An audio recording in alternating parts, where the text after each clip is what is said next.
What's good, y'all? It's your boy Businessman Cam, your local businessman, and I am back with another video. Now, in today's video, I'm gonna be kind of giving you guys something really important. Obviously, you guys there's two aspects of the detailing business, of a lot of businesses. There's the actual work itself, and then there's the behind the scenes, the customer service. The very important part. I think work is like the 30% of the work, but we have the customer service. So in today's video, I'm gonna be kind of explaining how to secure a detail, what I do, how I talk to the customers, what I say to them, how I explain it to them, and kind of just throughout the detail, how I explain the process to them, what I'm doing for them, how much it's gonna charge. So that way they know ahead of time, there's no mishaps. They feel comfortable knowing who I am. So I'm gonna kind of explain all that in today's video. But before we start, I need you guys to go ahead and hit that like button for your boy. Like the button before any part of the video begins. Subscribe, we're on the way to 4K. And comment down below any video ideas that you guys have for future video ideas. And then also in the links below, there will be tools and products if you guys need anything down there. That's about it. Let's get right into this video. All right, Cam, so let's say customer hits you up on Instagram or Facebook. What's the first step you do? First thing I do, like if they hit me up asking like, hey, first thing they usually say is like, how much are my prices? So I give them my price sheet and I kind of just lay it out. I ask them what they want first, like, hey, what are you looking for? Just to kind of lay that out in the beginning. I say, are you looking for something more detailed? Do you want something done to your paint? Or do you want something basic that can just be in and out and that we can get it clean for you? And you know, I kind of just lay it out for them so that way they understand what I have to offer, how much it's gonna be, and you know, try to gain some interest. So. And then you said that you give them a call sometimes? Yeah, so pretty much what I do before it seems like I'm about to like lure them in completely is a lot of the times I don't like typing out big paragraphs explaining like what things are, because a lot of people don't have the attention span or they just don't care to read it all. Or if in my pricing description, sometimes there's things that are described that the average person may not understand. If you don't get your car detailed a lot, you're not gonna know what sealant, or maybe even you might not know what a wax is or something, you know? So I try to get them to get on a phone call. So I'll say, hey, is there any way I can give you a call just to explain these things? And it makes it just easier to secure the customer because they're actually able to hear my voice. I can explain in detail exactly what they're getting. So that way, if they're looking for something basic and I'm over here talking about, oh, shampoo, they're gonna be like, oh, I don't need a extraction on my seats. I just want a vacuum. And I'm like, okay, you're probably looking for an express wash then. And so that way I can explain that. We can get it settled right there. And then there's no issues kind of going forward towards the details. So yeah. Has there ever been a miscommunication with any of your customers before?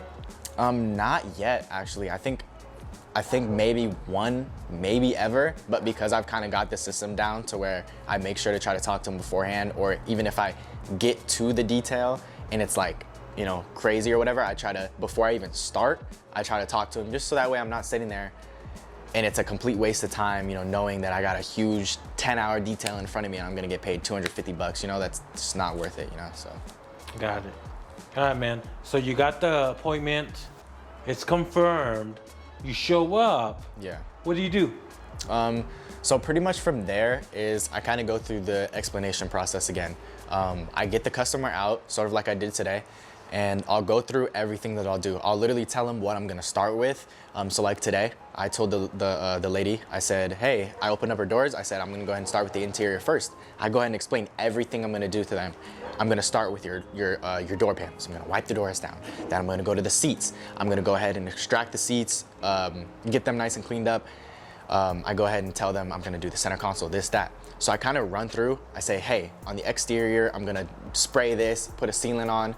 For paint protection, I explain everything, what it does for them. And then also the one thing that I do is I explain to them if I see a stain that you can kind of, after doing it for a few years, you can eyeball stains and tell like, okay, that's probably not gonna come up, or that is gonna come up. A lot of colored stains don't come up. If it's like a super dark stain, it most likely won't come up. There's some like really light stain, you just have to know. And sometimes you don't know. So I try to know to the best of my ability. I'll look at a stain and I'll let them know also beforehand. Say, hey ma'am, this may or may not come up that well, but the goal is not to get it perfect. The goal is to get it a lot better than what it was. That's something I learned. Shout out to Detail Groove, my boy. I don't know why, I feel like I've heard him say that so much in the past. So I kind of been following that motto my whole detail life. And it kind of just lets them understand that, under promise, and then they come out at the end and they're super surprised by how good you did. So yeah, that's pretty much what I do beforehand. All right, man. So you start the detail, you finish it, and then is that it? You collect the money and go, or do you still talk to the customer? Yeah, so I don't usually just say like, hey ma'am, here's the vehicle, get my money and get out. I try to like explain it to them a little bit what I did again. So I kind of just go over everything that I explained to them in the very beginning. And I just say, hey, I went ahead and I did all this. I did this, I made sure to cover under your seats, I did in between them, just so they kind of feel better about going through it. I also say, hey, look at this stain. As you see, it came out really good. Or I say, hey, look at this stain. Like I mentioned before and tried to preface it, obviously it didn't come out super great. It was a lot better than it is though, so that was the goal. So I kind of try to tell them that, give them, you know, I guess it can't be a preface, but a postface or something, because I tell them afterwards what I did and kind of explain I couldn't do this or could do that, just so they feel more comfortable in knowing that I did the job that they paid me for. They could clearly see that I actually extracted the seats, or they could clearly see that stain was worked on, because I pointed it out to them, and I wasn't scared to show them that, hey, this didn't come out or I messed up. It also kind of helps psychologically, and they usually tip better because they feel more safe with you and they feel more comfortable, and they at least think that, and you should have done exactly what they came and paid you to do, which is to do whatever detail they wanted you to. So yeah. All right. So you pretty much walk them through the whole process. Yeah. That way they understand. Yeah. And I think also to set expectations. Exactly. Yeah. I don't want any type of miscommunication or someone. I have had actually. Okay, so I guess maybe it hasn't happened more than I've thought, but one time in particular I can think of, this lady had kids and her car was insane. She wanted an express wash, and I was like, you realize that's not a full detail. I said, like, this isn't gonna take care of damn near any of this. Like, the car may look no different, okay? I pre-warned her, she said that's okay. I got it vacuumed up decently, and thankfully she was still happy and understanding that I literally had told her that all this debris and stuff that's real stuck up in there and some gum, none of this, it's gonna get vacuumed lightly and you're gonna get a wipe down. And that's exactly what she got. Thankfully she was understanding though. I figured maybe she might have been mad or something, but you do get some customers that are like that, so yeah. And on the subject of customer service, Yeah. one thing you try to do is be professional at all times. Right. Because earlier we were talking, you had a couple girls hit you up, bro. Yeah, hey man, hey, dang, you got me. Yeah, so I mean, that's one thing.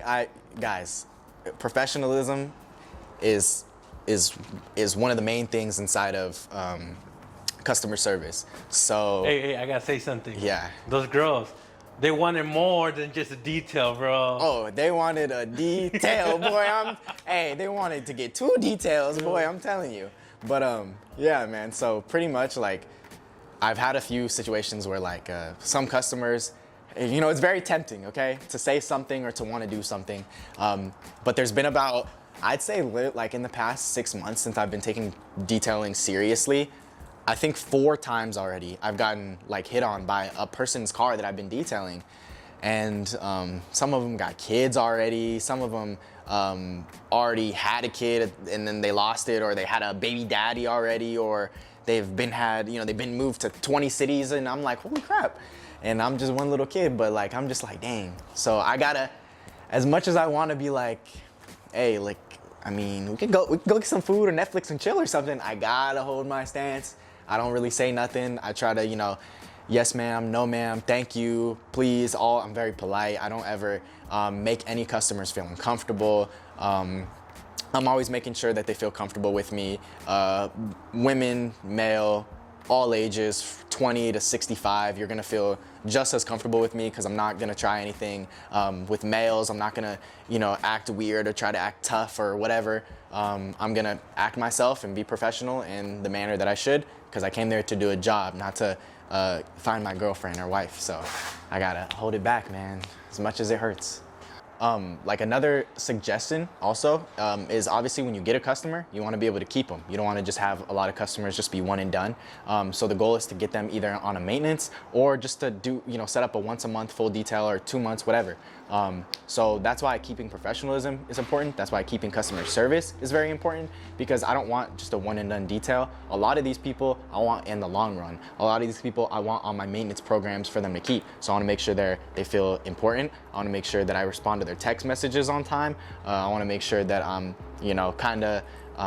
not being at their hip necessarily, but letting them understand that I'm there for whenever they need a service done, and that I'm always going to be professional about it. So that's another huge reason why customer service is super, super important.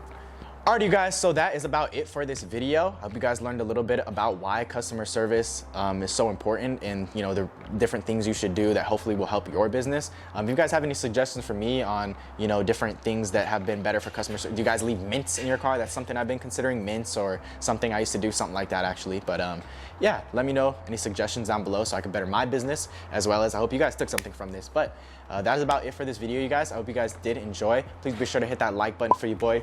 Hit that subscribe button if you guys aren't subscribed already. We're on the way to 4,000. We're so close, so thank you guys so much. You guys have been killing it. But I want to know, have you guys ever been put in like a weird situation before? Let me know down below. And tools or products or anything, most likely it'll be down in the description below. So if it's not there, I'm sorry, comment. I'll try to find it for you. But yeah, that's about it. Hope you guys did enjoy, and I'll see you guys in the next one. See ya.